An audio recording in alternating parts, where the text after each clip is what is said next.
Gustavo Páez. En principio me interesa agradecer lo que vienen realizando en el marco de la emergencia que transitamos.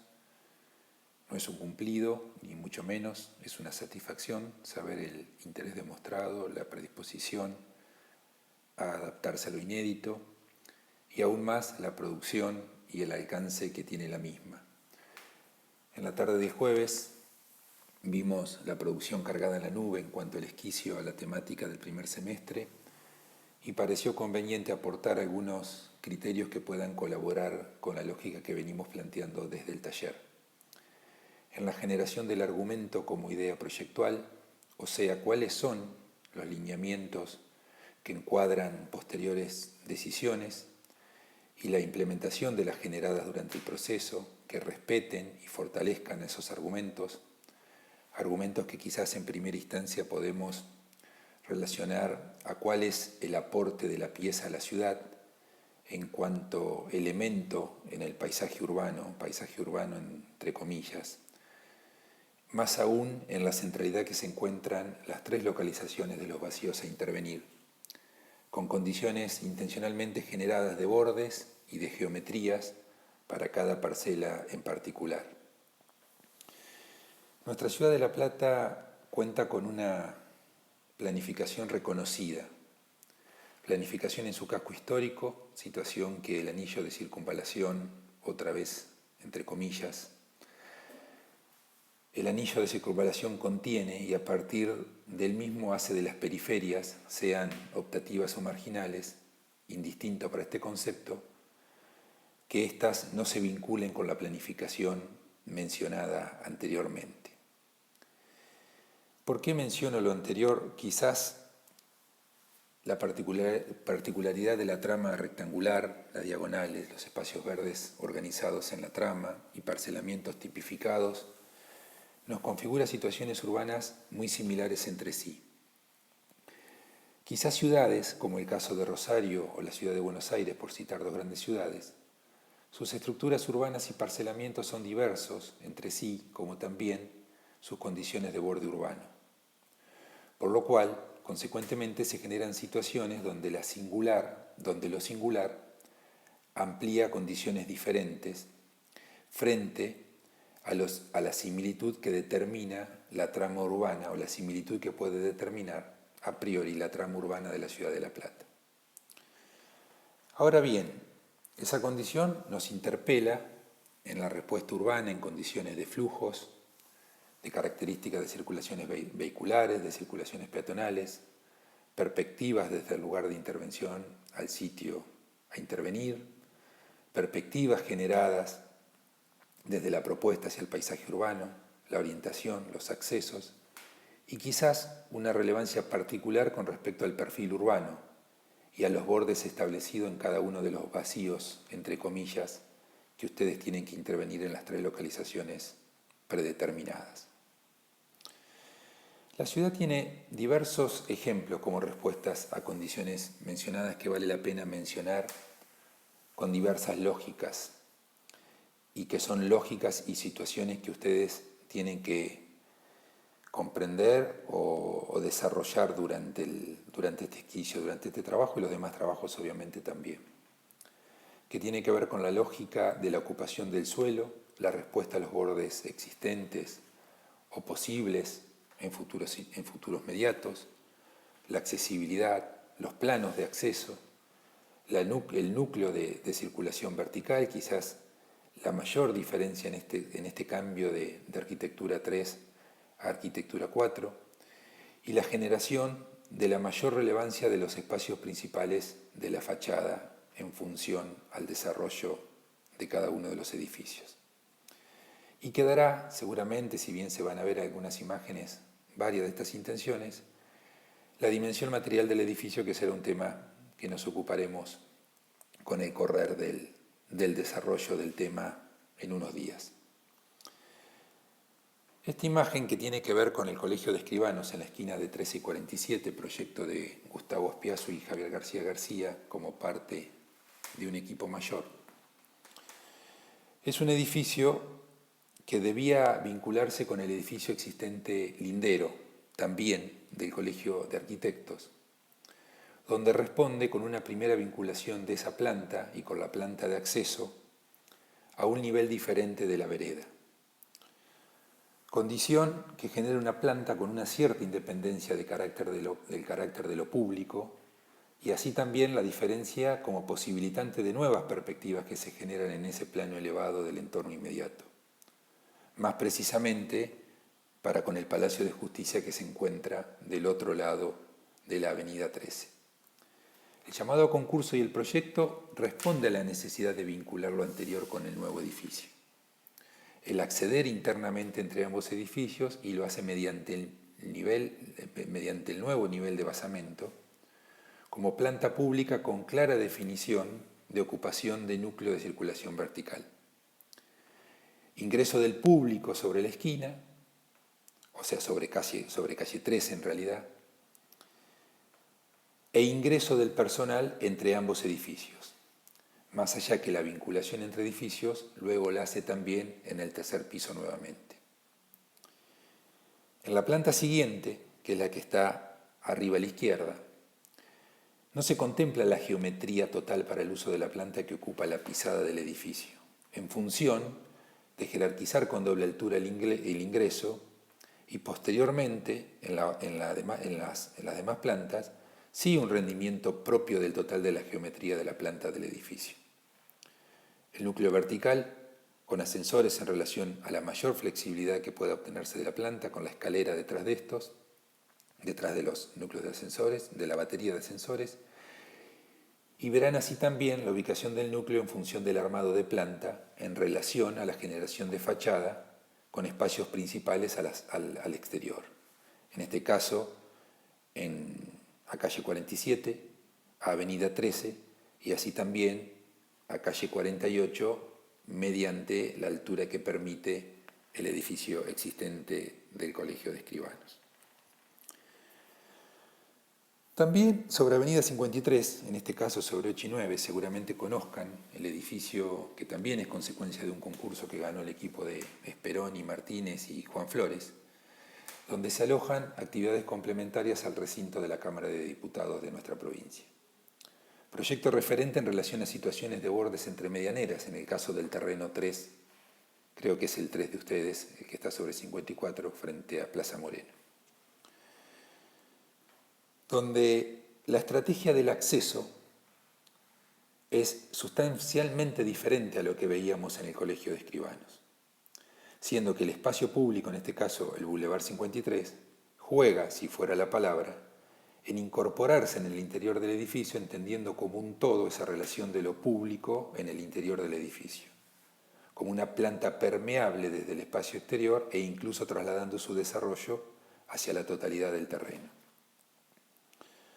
En relación a lo funcional espacial, la geometría de la planta deja también en doble altura el sector de ingreso, dando en primer piso su relación al vacío de la doble altura mediante la ubicación del auditorio. En el subsuelo se utiliza prácticamente la totalidad del lote con funciones de sala de reuniones y archivos, si no recuerdo mal son archivos, y la misma se ilumina y ventila cenitalmente, como se muestra en la imagen, mediante esos elementos inclinados que conforman el equipamiento del patio de conjunto en relación con la plaza de acceso. Esa lógica de potenciar esa relación entre el espacio exterior en el sentido de ciudad y espacio exterior en el propio edificio mediante la planta de ingreso conlleva ocupar el menor espacio posible de ancho de lote con el núcleo de circulación vertical y lo hace dividiéndolo en dos partes. Sobre un eje medianero la batería de ascensores y sobre el otro eje medianero la escalera presurizada contra incendios. La planta tipo refleja lo mencionado en relación a la división del sistema circulatorio vertical. Genera continuidad al vacío central en relación al balconeo del espacio circulatorio central de uno de los niveles con los demás y diseña espacios de trabajo utilizando la totalidad del ancho del lote, duplicando ese ancho en función de trabajar espacios principales en relación con el exterior tanto en el frente como el contrafrente del edificio. En otra oportunidad, como en distintos casos, estaremos también ocupándonos de la dimensión material del edificio, como decíamos anteriormente, y cómo puntualmente se desarrollan estas fachadas,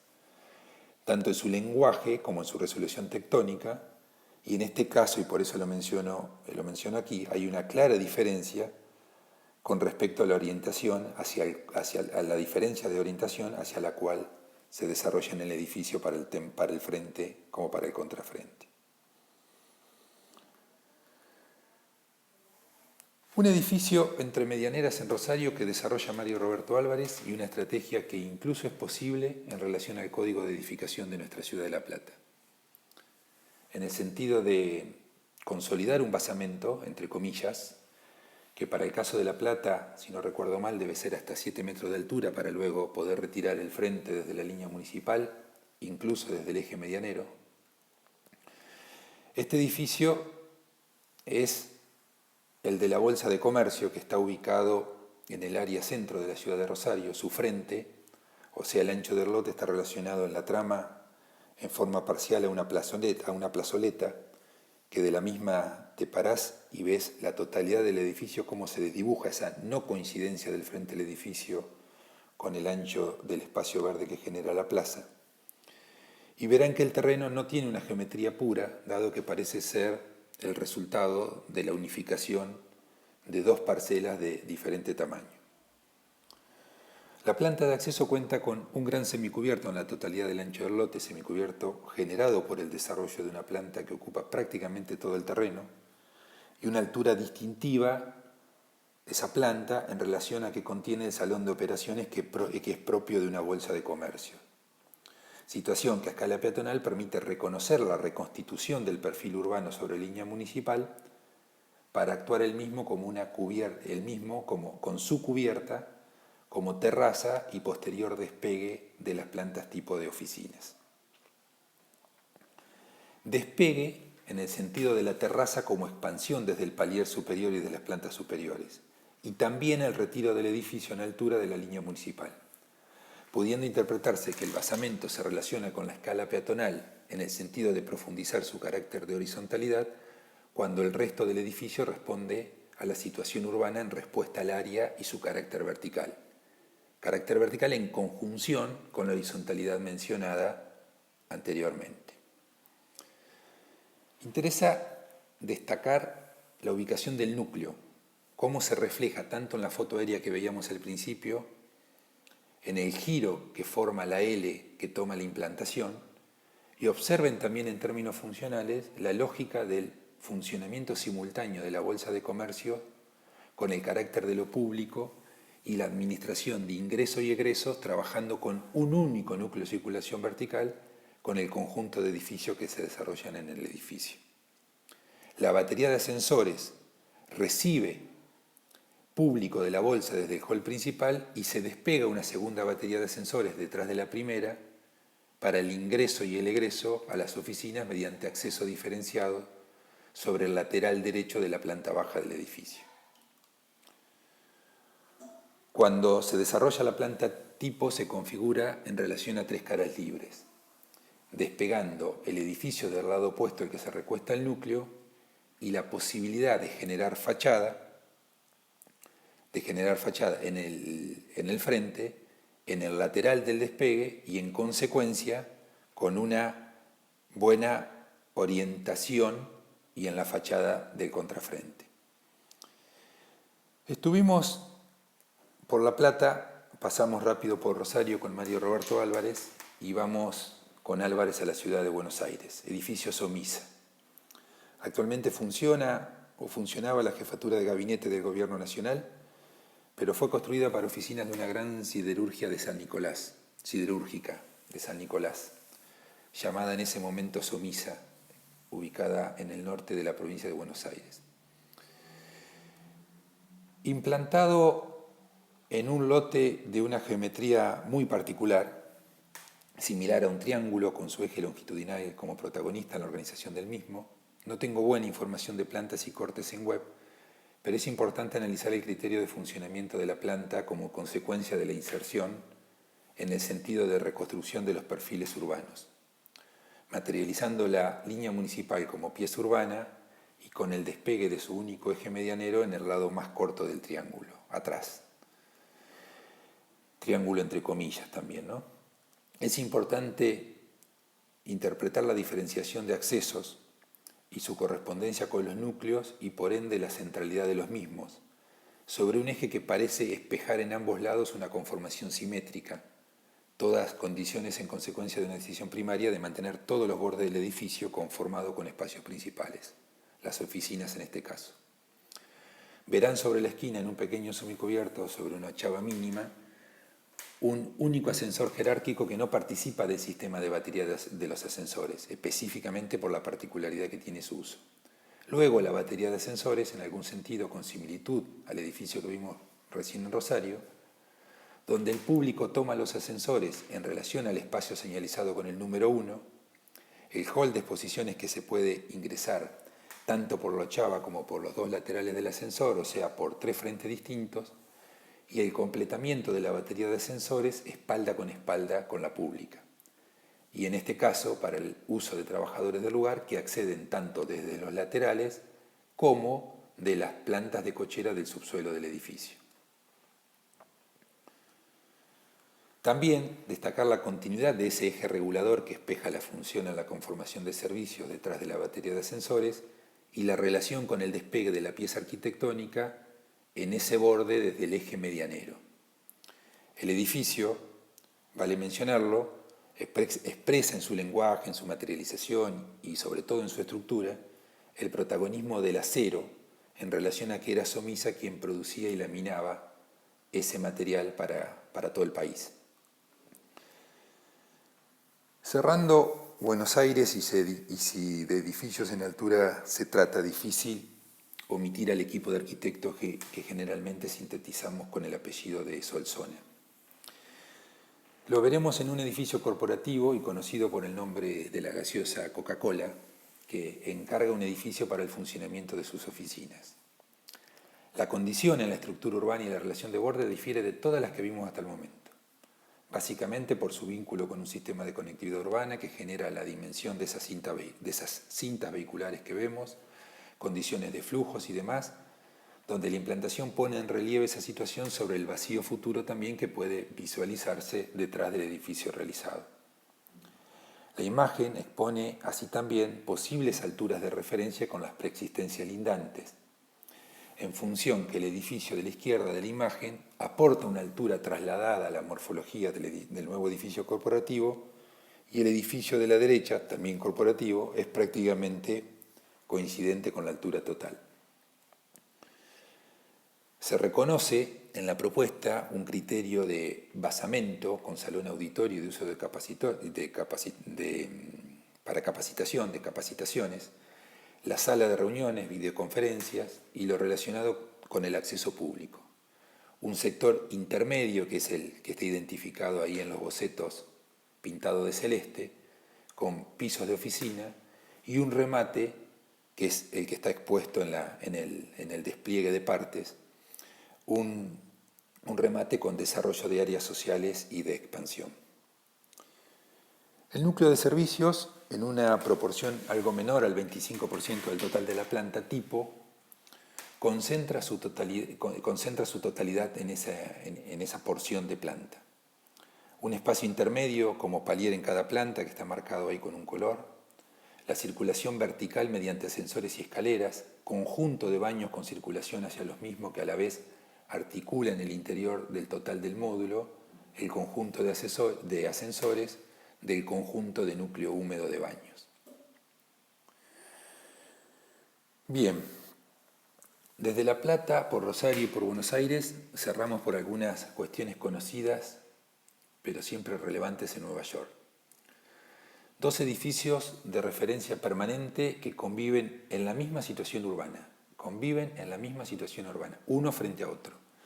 El caso del Seagram de Mies van der Rohe y el edificio Leverhulme de Skidmore, entre otros, en condiciones urbanas similares y respuestas disímiles. Nos permite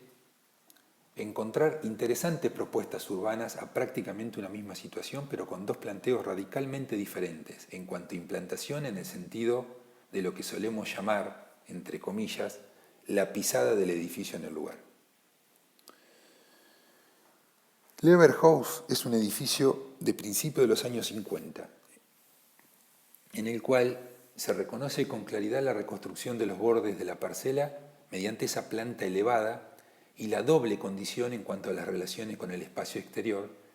y la incorporación con el mismo mediante una plaza cubierta. Plaza, en realidad semicubierta, con la terraza en altura que es propia del uso del conjunto y también, obviamente, en relación y con balconeo hacia la ciudad. Salvando todas las distancias necesarias con la obra de Álvarez en Rosario, el elemento horizontal en la configuración de los bordes actúa como configuración de bordes a línea municipal y realiza el correspondiente vínculo con el elemento vertical donde se contienen las oficinas. La planta tipo de oficina en relación al núcleo, con su ubicación más alejada de la avenida, situación que permite el recorrido por la plaza en sus espacios semicubiertos, abiertos y también cerrados en la planta cero, y ordena un funcionamiento de la planta libre en oficinas,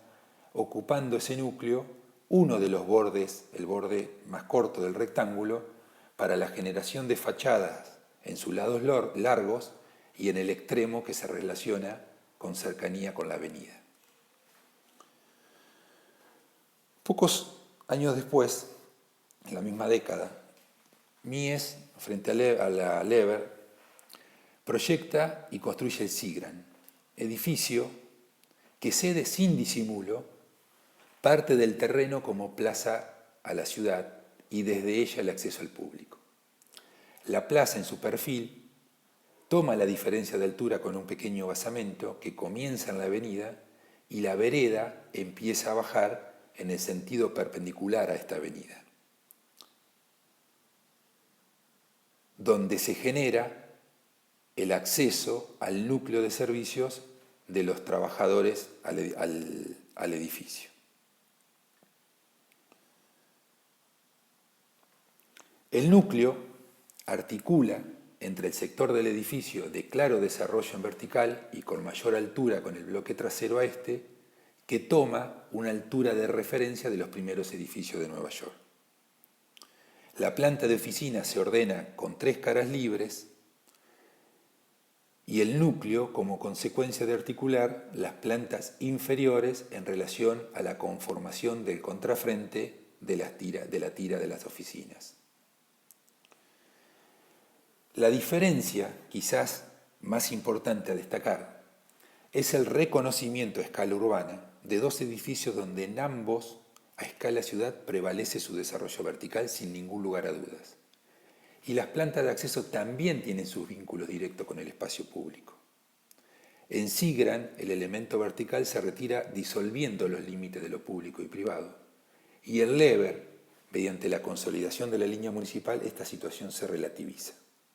tal como expone la perspectiva peatonal de ambos, y es donde radica la principal diferencia.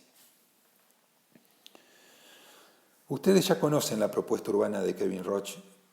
en la Fundación Ford, y quizás es una de las obras de mayor análisis en la lógica del programa que tienen en desarrollo. Todo parece particular como situación en esta obra, y sin embargo se atiende a cada tema con una inteligencia y resultados realmente sorprendentes. La condición de tener calles en diferentes niveles, la cercanía al río que vincula y separa a Manhattan de Brooklyn, y la avenida costanera que articula el cambio de niveles en ese sector, sumado a los 2 conjuntos de edificios gemelos de bloques que conforman tiras como tapa al río. Da la situación o la sensación que ayuda a comprender todas las complejidades urbanas posibles para transformarlas en fortalezas y obtener un proyecto que parece no haber tenido tantas condiciones iniciales por la dimensión que termina teniendo. Dimensión en términos arquitectónicos, quiero decir. En esta imagen, entre las tiras que se conforman con esas sumatorias de bloques y el río, se alcanza a ver junto con la implantación y la pisada del edificio, se alcanza a ver parte del conjunto de edificio que proyecta Le Corbusier para la Organización de las Naciones Unidas. La pisada ocupacional del edificio, en la consolidación de un sector del rectángulo como si fueran dos cuadrados, uno materializado y otro libre, también potenciando el vacío que tiene frente contra esa otra tira gemela. El acceso público por una de las calles, la de mayor desnivel,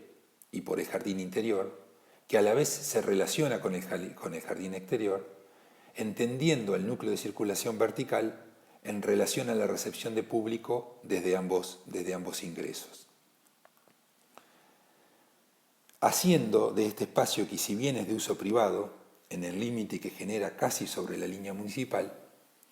pone en énfasis la totalidad de las plantas de oficina en el sentido de estar balconeando el mismo como si fuera un espacio exterior, a la vez de poder llegar desde ese mismo nivel al parque exterior. Parque exterior que consolida el basamento, como se ve en la imagen, que permite absorber con ese basamento la altura de la calle de la estructura urbana que se encuentra perpendicular a las calles de acceso al edificio. La planta del edificio, así como decíamos, en una geometría cuadrada en su implantación, luego, en el desarrollo en altura, se conforma un espacio-función de oficinas en forma de L, con el núcleo en relación a ese quiebre y, consecuentemente, el espacio común con alturas múltiples donde se compone la totalidad de la geometría de la planta cubierta. Diferenciando incluso esa cubierta, esa planta del parque, esa cubierta, con un sector de la cubierta particular, que para el caso de las oficinas como la del parque, se visualiza desde todas las alturas. Y el núcleo de circulación vertical, articulando en el giro de la L, libera la totalidad de los frentes de la planta para oficinas, con un óptimo desarrollo de fachada, tanto hacia adentro como hacia el exterior. Hay mucho por analizar de estos edificios, porque más allá de haber sido elegidos para abordar cuestiones relacionadas a inserción, relación con el espacio exterior, espacios intermedios, accesos, estrategias en relación al núcleo vertical, rendimientos en relación a la planta tipo, se hace necesario abordar la dimensión material. La dimensión material que podemos sintetizar en relación a estructuras-herramienta, en envolventes, en respuesta al clima y al asolamiento, en tecnología de fachadas, o sea, temas que abordaremos oportunamente al desarrollo del trabajo y por cuestiones de tiempo, si no, se haría demasiado largo ahora y quizás no es la instancia indicada en función del desarrollo que ustedes están teniendo. Y llegará ese momento para hacerlo con mayor claridad. Finalmente, vuelvo a agradecer el aporte de ustedes, la predisposición, la adaptabilidad a situaciones no esperadas y quedamos en contacto para lo que considere necesario. Si quedan dudas, sugerencias o críticas, pueden escribir al mail del taller de nivel 4, donde lo vienen haciendo, ponen mi apellido en el asunto del correo y desde ahí a disposición de ustedes. Seguimos, gracias de nuevo, cuídense mucho con la idea de poder vernos lo antes posibles y chao, gracias.